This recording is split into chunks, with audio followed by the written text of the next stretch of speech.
Hello everyone, स्वागत है आप सबका हिंदी क्लास पर। दोस्तों, आज है 6 अप्रैल 2023 और 6 अप्रैल 2023 का आपका मध्य प्रदेश पटवारी का सेकंड शिफ्ट का एग्जाम हो चुका है। तो आइए सेकंड शिफ्ट में आए हुए सभी प्रश्नों का हम लोग एनालिसिस करते हैं, जिसमें आपके स्टैटिक जी के करंट अफेयर, हिस्ट्री और साइंस, कंप्यूटर और हिंदी के प्रश्न लिए गए हैं। यहाँ पर हमने काफ़ी प्रश्नों को लिया है, काफ़ी प्रश्न मिले हैं हमको। तो चलिए इन सभी प्रश्नों का जो है हम लोग सही आंसर देखते हैं। और दोस्तों, कुछ ऐसे प्रश्न थे जिसको आपको हमने समझने के लिए चित्रों को भी लिया है, यानी हमने वहाँ पर अभी हम आपको दिखाते हैं आगे, चित्रों के माध्यम से आपको समझाने का प्रयास हमने किया है। देखिए, आपका एक प्रश्न आया हुआ था, धौलावीरा दर्रा कहाँ पर स्थित है। धौलावीरा दर्रा कहाँ पर स्थित है, ठीक है। तो देखते हैं हम इसका राइट आंसर क्या होगा। देखिए, धौलावीरा भारत के गुजरात राज्य के कच्छ जिले के भचाऊ तालुका में स्थित एक पुरातत्व स्थल है। इसका नाम जो है यहाँ से 1 किमी दक्षिण में स्थित ग्राम पर पड़ा था, जो राधानपुर से 165 किलोमीटर दूर पर स्थित है। तो देखिए, आपका राइट आंसर अब क्या होगा। या तो आपका ऑप्शन में दिया होगा, यदि आपसे राज्य पूछता तो उसका राइट आंसर होता गुजरात, या जिला पूछता तो कच्छ जिला राइट आंसर था। यही दो पूछेगा, या तो राज्य और या तो जिला। तो ये आपके प्रश्न में होगा राजस्थान, या तो आपके ऑप्शन में दिया होगा कच्छ, ठीक है। तो जो अभी आपके ऑप्शन में दिया था वो आपका राइट आंसर होगा। देखिए, हमने इसलिए दोनों चीज़ों को और विस्तार से थोड़ा बताते हैं, जिससे आपको प्रश्नों को समझने में आसानी हो जाए। अब देखिए, आपका नेक्स्ट प्रश्न क्या है, वो था मध्य प्रदेश की धार्मिक नगरी के रूप में किसे जाना जाता है। मध्य प्रदेश की धार्मिक नगरी के रूप में किसे जाना जाता है। तो इस प्रश्न का राइट आंसर था आपका उज्जैन को, ठीक है। उज्जैन आपका राइट आंसर हो जाए। उज्जैन को जो है धार्मिक नगरी के रूप में जाना जाता है, जो कि मध्य प्रदेश में स्थित है। अब नेक्स्ट देखिए, और एक बहुत अच्छा ही प्रश्न पूछा गया है कि हाल ही में खोजा गया गड्ढा खोदने वाले मेढक का नाम किस शहर के नाम पर रखा गया है, ठीक है। एक ऐसा मेढक खोजा गया है जो कि गड्ढा खोदता है, और उसी को पूछा गया है कि इसका नाम जो है किस शहर के नाम पे रखा गया है। तो देखिए, आप पहले इस मेढक को देख लीजिए, यही मेढक है जो गड्ढा खोदता है, ठीक है। अब देखिए, इसका राइट आंसर था आपका बेंगलुरु मेढक। बेंगलुरु शहर के नाम पर इस मेढक का नाम रखा गया था। आप इसको देख सकते हैं, और इसकी विशेषता है कि यह गड्ढा खोदता है। अब इसे समझ थोड़ा जानकारी रखिए आपके एग्जामों के लिए, या फिर आप खुद की जानकारी के लिए। देखिए, जमीन में गड्ढा खोदने वाले मेढक का नाम बेंगलुरु के नाम पर रख दिया गया है। इस मेढक को 2018 में खोजा गया था। कब खोजा गया था इस मेढक को? तो सन 2018 में। और ऐसा पहली बार हुआ जब देश में किसी मेढक का नाम किसी शहर के नाम पर रखा गया हो। और देखिए, कह रहे हैं कि सूत्रों के अनुसार इस मेढक की प्रजाति का नाम स्पैरुथिका बेंगलुरु रखा गया है। देखिए, इस जो है कह रहे हैं कि इस मेढक की जो प्रजाति का नाम रखा गया है वो है स्पैरुथिका बेंगलुरु। और पूछा जाए कब खोजा गया था, तो सन 2018 ईस्वी में खोजा गया था। इस प्रकार अब आप इस प्रश्न को आसानी से समझ गए होंगे। अब चलिए हम नेक्स्ट प्रश्न देखते हैं। आपको अगला प्रश्न दिया गया था कि मोबी ऐप किससे संबंधित है, ठीक है। तो इस प्रश्न का राइट आंसर आपका क्या हो जाएगा?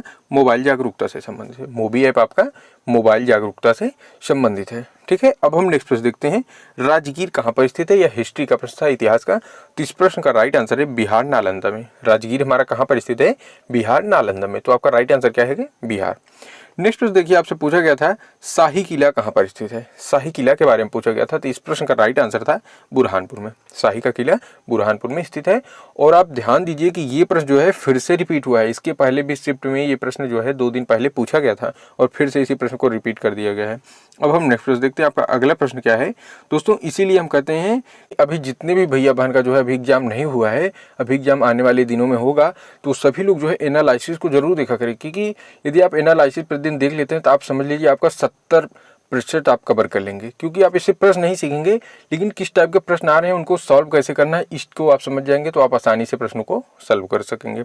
अब देखिए, आपका नेक्स्ट प्रश्न पूछा गया था, उच्च हिमालय और निम्न हिमालय के बीच में कौन सी श्रेणी है। देखिए, हिमालय के बीच में श्रेणी पूछा गया था। इस प्रश्न का राइट आंसर है पीर पंजाल, ठीक है। उच्च हिमालय और निम्न हिमालय के बीच में कौन सी श्रेणी है? तो पीर पंजाल श्रेणी स्थित है। आपका राइट आंसर था पीर पंजाल। अब हम नेक्स्ट प्रश्न देखते हैं। देखिए, नेक्स्ट प्रश्न जो है हमने चित्रों के माध्यम से भी आपको समझाया। देखिए, पूछा गया था धौलाधार पर्वत श्रेणी कहाँ पर पाई जाती है। धौलाधार पर्वत श्रेणी कहाँ पर पाई जाती है? तो इस प्रश्न का राइट आंसर हो जाएगा, पहले देख लीजिए, हिमाचल प्रदेश में, ठीक है। अब आप इस प्रश्न को समझकर तभी जाइए। देखिए, ये है आपकी धौलाधार पर्वत श्रेणी, ठीक है। ये हिमाचल प्रदेश में पाई जाती है। देखिए, धौलाधार यानी सफेद पर्वत हिमाचल प्रदेश में स्थित एक अति सुंदर पर्वतमाला है, जिसका मनोरम दृश्य अति सुंदर दिखाई देता है। यह पर्वतमाला हिमालय के मध्यम भाग में स्थित है, जो हिमाचल प्रदेश के पश्चिमी में चंबा जिले से शुरू होकर पूर्व के किन्नौर जिले से जाते हुए उत्तराखंड से होते हुए पूर्वी असम तक फैली हुई, यानी इसका विस्तार बहुत बड़ा है और इसको जो है सफ़ेद पर्वत भी कहते हैं। ठीक है, तो इस प्रश्न का आपका राइट आंसर क्या था? धौलाधर पर्वत श्रेणी कहाँ पर स्थित है? तो हिमाचल प्रदेश में, और आप यहाँ पर चित्र में देख सकते हैं। अब चलिए हम नेक्स्ट प्रश्न को देखते हैं कि अगला प्रश्न आपसे क्या पूछा गया था। तो अगला प्रश्न देखिए साइंस से पूछा गया, जो कि एक अच्छा प्रश्न पूछा गया है कि माचिस की तीली में कौन सा फास्फोरस लगा होता है? तो देखिए ये सभी को पता होगा, हमको आशा है। देखिए माचिस की तीली की सतह पर लाल फास्फोरस होता है और माचिस की तीली के ऊपर पोटेशियम क्लोरेट होता है। ठीक है, ये तीली के ऊपर है और जो सतह में पूछा वो लाल फास्फोरस होता है। फास्फोरस के बारे में पूछा गया है, इसलिए आपका राइट आंसर क्या हो जाएगा? लाल फास्फोरस, यानी रेड फास्फोरस आपका राइट आंसर होगा। और हमें विश्वास है कि जितने भी भैया बहन इस वीडियो को देख रहे हैं सभी लोग इस प्रश्न को जरूर सही करके आएंगे। और देखिए नेक्स्ट प्रश्न आया था, क्लोरीन के समस्थानिकों का अनुपात कितना होता है? क्लोरीन के समस्थानिकों का अनुपात कितना होता है? ये थोड़ा डीपली प्रश्न पूछा गया है, इसको मान सकते हैं। तो इस प्रश्न का राइट आंसर है 3:1। क्लोरीन के जो समस्थानिक होते हैं उनका अनुपात होता है 3:1 अनुपात में होते हैं। अब हम नेक्स्ट प्रश्न देखते हैं। देखिए एक जीव विज्ञान से यानी बायोलॉजी से बहुत ही अच्छा प्रश्न पूछा गया है। प्रश्न क्या है? इनमें से कौन से प्राथमिक उपभोक्ता हैं? देखिए प्राथमिक, द्वितीयक, तृतीयक 3 उपभोक्ता होते हैं, उन्हीं में से एक पूछा गया प्राथमिक उपभोक्ता। कितना अच्छा प्रश्न पूछा गया है। तो देखिए सभी शाकाहारी जंतु प्रथम श्रेणी के उपभोक्ता होते हैं, यानी जितने भी शाकाहारी हैं ये सभी जो है प्रथम श्रेणी के उपभोक्ता होते हैं। शाकाहारी जंतु जो हैं वे वनस्पतियों को भोजन के रूप में प्रयोग करते हैं। वनस्पति माने पेड़ पौधों को जो है अपने भोजन के रूप में करते हैं, पेड़ पौधे को, घास फूस को। ठीक है, और देखिए उदाहरण के लिए जैसे खरगोश, गाय, भैंस, बकरी, हिरण, चूहा, बंदर, हाथी, जिराफ, नीलगाय, ये सभी क्या है? प्राथमिक श्रेणी के, प्रथम श्रेणी के उपभोक्ता है। ठीक है, अब हम नेक्स्ट प्रश्न देखते हैं। अगला प्रश्न देखिए आपसे क्या पूछा गया है।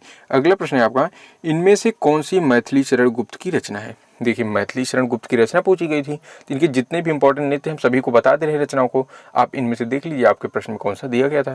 तो देखिए जयद्रथवध है, साकेत है, पंचवटी है, सैरंध्री है, बक संहार है, यशोधरा है, द्वापर है, नहुस है, जय भारत, हिडिंबा, विष्णुप्रिया, रत्नावली आदि इनकी प्रमुख रचनाएं हैं। ठीक है, इन्हीं में से कोई एक पूछा गया होगा।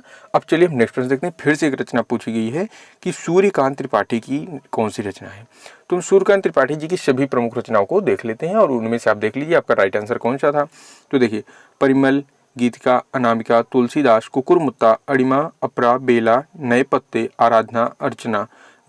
ठीक है, ये इनकी प्रमुख रचना है। और इनकी गद्य रचनाएं हैं लिली, चतुरी चमार, अलका, प्रभावली, अप्सरा तथा निरुपमा आदि, ये सब जो है इनकी गद्य रचनाएं। ठीक है, और वो जो थी वो पद्य रचनाएं थी। तो इन्हीं पद्य रचनाओं में से कोई एक पूछा गया होगा। ठीक है, तो आप अपना ऑप्शन देख लीजिए, जो आपके प्रश्न में आया था वो आपका ऑप्शन सही हो जाएगा। नेक्स्ट प्रश्न देखिए आपसे एक पूछा गया था कि पांडुलिपि का पर्यायवाची शब्द क्या है? पांडुलिपि का पर्यायवाची शब्द क्या है?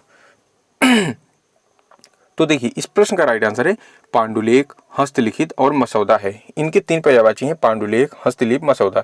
तो जो आपके ऑप्शन में दिया गया था ये राइट आंसर होगा। आप थोड़ा पहले पांडुलिपि को समझ लीजिए, पांडुलिपि है क्या, तो आप इसको आसानी से समझ जाएंगे ऑप्शन को ही। देखिए पांडुलिपि जो है उस दस्तावेज को कहते हैं जो एक व्यक्ति या अनेक व्यक्तियों द्वारा हाथ से लिखी गई हो। एक व्यक्ति या अनेक व्यक्तियों द्वारा हाथ से लिखी गई, जैसे हस्तलिखित पत्र, यानी स्वयं से लिखा हुआ पत्र। यदि आप किसी दूसरे का जो है कॉपी करके और एक कोई चीज़ लिखा है, आप उसको कहीं पर कॉपी कर लिए तो वो हस्तलिखित नहीं हो। जब आप खुद से कोई चीज़ लिखते हैं तो वो हस्तलिखित हो जाता है। तो आप इस प्रश्न को आराम से समझ गए। पांडुलिपि क्या है? जो हाथ से लिखी गई। तो पांडुलिपि और हस्तलिपि मतलब अपने हाथ से लिखना। ठीक है, अब चलिए हम नेक्स्ट प्रश्न देखते हैं। अगला प्रश्न देखिए आपसे पूछा गया था, संधि विच्छेद दिया गया था कि न्यायाधीश का संधि विच्छेद क्या होगा? न्यायाधीश का संधि विच्छेद क्या होगा? तो इस प्रश्न का राइट आंसर था आपका न्यायधन अधीश, यानी यहाँ पर अधन अ मिलकर क्या बना है? आपका आ बन गया है। छोटा प्लस छोटा मिलकर बड़ा बन गया है। ठीक है, तो न्यायधन अधीश। तो ये आपकी कौन सी संधि हुई जहां पर छोटा प्लस छोटा मिलकर बड़ा बनता है? तो ये दीर्घ संधि हो जाएगी। तो अर्थात आपका राइट आंसर क्या था? न्याय अधीश। ठीक है, इसमें दीर्घ संधि है। संधि आप जरूर देखिए। अब देखिए नेक्स्ट प्रश्न आपसे पूछा, फिर से एक अच्छा प्रश्न पूछा गया हिंदी से, रति किसका स्थायी भाव है? तो हम जानते हैं कि इसको सभी लोग सही कर गए होंगे। रति जो है ये श्रृंगार रस का स्थायी भाव होता है। ठीक है, श्रृंगार रस का स्थायी भाव रति होता है। और श्रृंगार रस में नायक और नायिका के मन में संस्कार रूप में स्थित रति या प्रेम जब रस की अवस्था में पहुंच जाता है तो वह श्रृंगार रस कहलाता है। ठीक है, अब इस प्रश्न का राइट आंसर आप समझ गए होंगे। ठीक है, अब हम नेक्स्ट प्रश्न देखते हैं। अगला प्रश्न आपको दिया गया है, WW का निर्माण कब किया गया था? देखिए सबसे पहले आप समझ लीजिए WW है क्या। WW का फुल फॉर्म होता है वर्ल्ड वाइड वेब। देखिए सन 1998 ईस्वी में इसकी खोज की गई थी। अब इससे संबंधित थोड़ा जानकारी देखिए। अंग्रेजी वैज्ञानिक टिम बर्नर्स-ली ने 1989 में वर्ल्ड वाइड वेब का आविष्कार किया और 1990 में पहला वेब ब्राउज़र लिखा था। ठीक है, तो www फुल फॉर्म क्या है? World wide web. तो दोस्तों आज के प्रश्न को देखते हुए हमें लग रहा है कि बहुत अच्छे प्रश्न आज के पूछे गए हैं सेकंड शिफ्ट में, क्योंकि पेपर बहुत हार्ड नहीं बना है। हाँ, एक दो प्रश्न है जो थोड़ा डीपली पूछे गए हैं, हार्ड नहीं है, थोड़ा डीपली पूछे गए हैं, तो उनको हमने आपको पहले बता दिया गया कौन सा डीप में पूछा गया, कौन सा नहीं। और आज का प्रश्न हमको देखकर बहुत अच्छा पेपर लग रहा है और हमें आशा है कि जितने भैया बहन इस वीडियो को देख रहे हैं या जिनका आज पेपर था, सभी लोग बहुत अच्छा मार्क करके आए होंगे। और यदि कोई प्रश्न हमारे द्वारा बताया गया गलत हो गया तो आप सबसे रिक्वेस्ट है कि यदि आप उसका सही प्रश्न जानते हैं तो हमें कमेंट बॉक्स में जरूर बताएं, जिससे हम आपको उसका राइट आंसर बता सकें। और दोस्तों इसी के साथ वीडियो यहाँ पर समाप्त होती हुई मिलते हैं हम आपको एक नेक्स्ट वीडियो में एक नए टॉपिक के साथ। तब तक के लिए जय हिंद, जय भारत।